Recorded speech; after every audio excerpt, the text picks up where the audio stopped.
Selama lebih 20 tahun saya tinggal di beberapa ibu kota negara Arab, ada satu perkara yang sangat saya kagumi, suatu yang saya tidak jumpa di Asia Tenggara, yaitu Kota Lama dan pasar berusia ratusan tahun hingga lebih 1000 tahun yang masih hidup sehingga ke hari ini.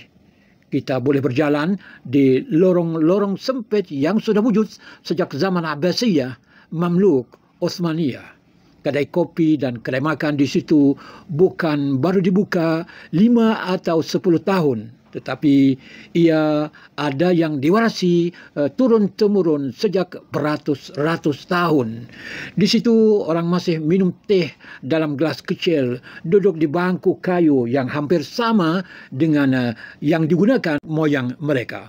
Bau roti panas, kopi Arab, azan dari masjid-masjid lama, semuanya masih hidup.